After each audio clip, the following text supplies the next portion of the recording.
Victoria's perfect life was falling apart, but no one knew it hurt more than she let on. Victoria, a wealthy woman living in New York City, always seemed to have it all. Fancy clothes, a huge penthouse, and a life that sparkled on social media. But today, a magazine had called her a gold digger, saying she only married for money. She was furious. Trying to hide her frustration, she grabbed coffee from a nearby cafe. But when the coffee spilled all over her expensive bag, a homeless man sitting outside laughed and said, "You'd be happier if you stopped caring so much." Victoria ignored him, angry at the world. Later that night, her car broke down in a dark neighborhood. She had no phone, no help. To her surprise, the same homeless man appeared, offering to help. His name was Ray. He fixed her problem and told her his story. He used to be a stockbroker before losing everything in the 2008 financial crisis. "Tried too hard to keep up with the Joneses," he chuckles, "until I realized the Joneses didn't give a shit about me." Ray's words struck Victoria. She realized her life was just like his before he lost it all. The fancy things, the reputation, none of it truly made her happy. For the first time, she admitted to herself how empty she felt. A man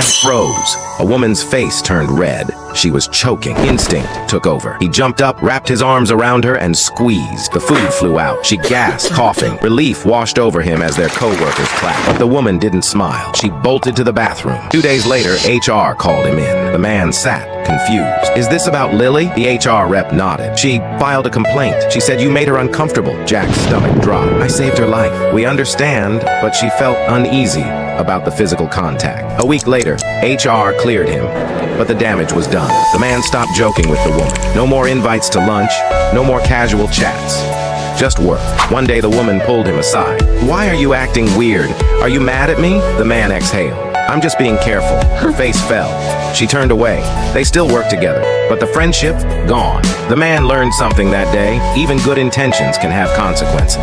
I was sitting at my desk when Crystal walked in. She had been going through a tough time with her husband. I had listened to her vent about every fight and problem in her marriage. She often came to me for advice, and I always stayed neutral, trying to be a good listener. One day, Crystal asked, "What do you do to relieve stress?" I replied, "I jerk off," trying to joke around. She looked at me for a moment, but didn't say much. Later, when I was still upset, she asked why I was so tense. This time, I shared a little about how my ex-fiancé had been abusive. Then, unexpectedly, Crystal said, "Why don't we have some fun tonight? You're stressed, and I am too." My heart sank. I quickly said no and walked away. But later that night, I received a text from her, a photo of herself in a revealing nightgown. I was shocked and confused. I texted back, "Are you crazy?" and ignored her after that. The next day, her husband found out. Crystal had sent the picture because she was angry at him for texting his ex. Her excuse was, "He did it first." The gossip at work started. Her marriage was falling apart, but I felt guilty. I was a part of the story. I had been a listener when I should have set stronger boundaries. On the day of Emma's wedding rehearsal, a woman couldn't hold back her emotions any longer. "You really don't care about me, do you? It's just a name. Why are you so upset?" But it wasn't just a name to her. It was her way of honoring Grandma Delilah, who had meant the world to her. After years of trying to have a baby, the woman and her husband were thrilled to finally expect their little girl. But 6 months ago, Emma got a golden retriever and named her Lila. The woman was shocked. She told Emma how much the name meant to her, but Emma just laughed. "You don't own the name." The rest of the family started calling the dog Lila too, even teasing the woman with jokes like, "Are you really naming your baby after the dog?" It hurt. At the rehearsal dinner, someone joked, "Don't forget to bring Lila to the wedding." "Oh wait, the baby or the dog?" Everyone laughed. The woman shouted, "This isn't funny! Lila is more than a name to me. It's my daughter's name. It's my dream. And you've turned it into a joke." Everyone went silent. Emma rolled her eyes, but the woman's husband stood up. "This matters to her. Family should care about each other's feelings. Family means listening and respecting each other, even when it's hard."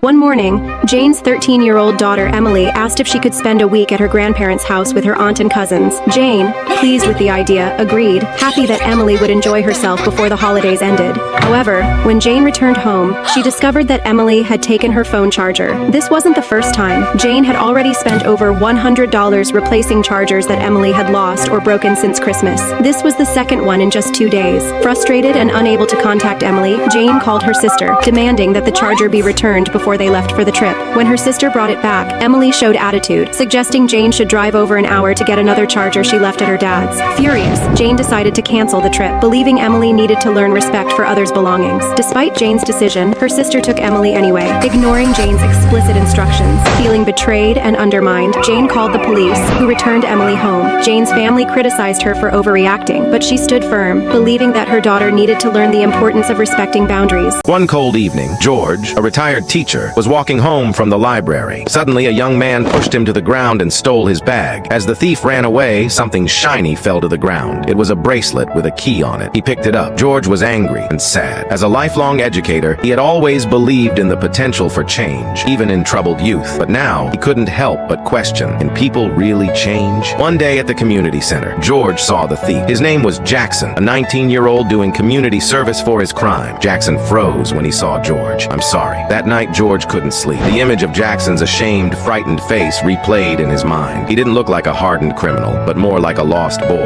But 1 week later, a fire broke out at the library. A little boy was trapped inside. Jackson ran into the flames. He carried the boy out, coughing and covered in soot. George watched. Why did you do that? Because I couldn't live with myself after what I did to you. I've made too many mistakes. I wanted to do something right for once. George handed Jackson the bracelet. Come to my book club. It's never too late to change. A girl's heart dropped the second she stepped into her bedroom. Her bookshelf looked disturbed. A sinking feeling hit her gut as she took a slow, hesitant step forward. Then she saw it. Pages scattered across the floor, ink smeared like someone had stomped on it, and her brand new limited edition novel, the one she had saved for months to buy, completely ruined. Oh, you're back early. The girl whipped around to see her cousin standing in the doorway, arms crossed, no trace of guilt on her face. The girl had always been careful with her books. She had trusted her cousin before, lending her a few, but that trust shattered when the cousin returned them damaged. After that, no more borrowing, but the cousin had let that resentment fester. Why? Maybe you shouldn't be so selfish. Then the girl's mother stormed in. Her gaze darted to the destroyed books.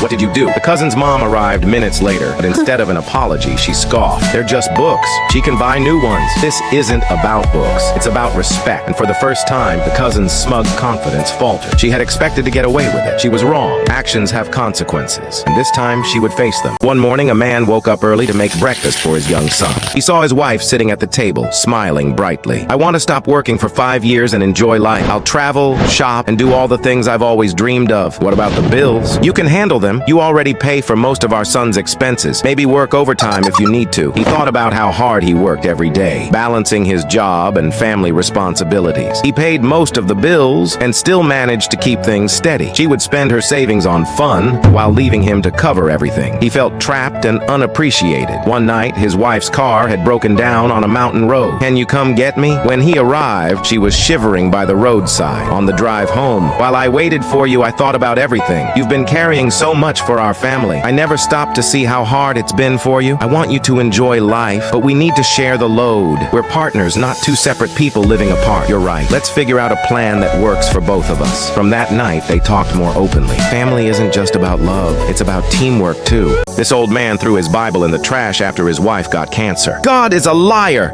he yelled at the pastor. Prayer is fake. His sick wife begged him to pray with her, but he turned away. I'm done with fairy tales, he said coldly. The church people tried to help. They brought soup and offered prayers. Keep your prayers, he shouted. They don't work. His neighbors shook their heads. He used to be so faithful. Now he's so angry and mean. Weeks passed. His wife got sicker. One night, a little girl knocked on his door. Mister, my mommy is very sick too. Can you teach me how to pray? The old man felt mad. Prayer won't save her, he said harshly. Go away, kid. The little girl started crying. Please, I don't know how. My daddy left us. Something soft touched the old man's heart. He saw his own pain in her scared eyes. Wait, he said gently. Come inside. He sat with the little girl. Close your eyes, he whispered. God, please help this little girl's mommy get better. The girl smiled. Thank you, mister. The next day, the girl's mother felt better, and the old man started praying for his wife again, too. Sometimes God uses broken hearts to heal other broken hearts. Drop a heart if you believe God never gives up on us.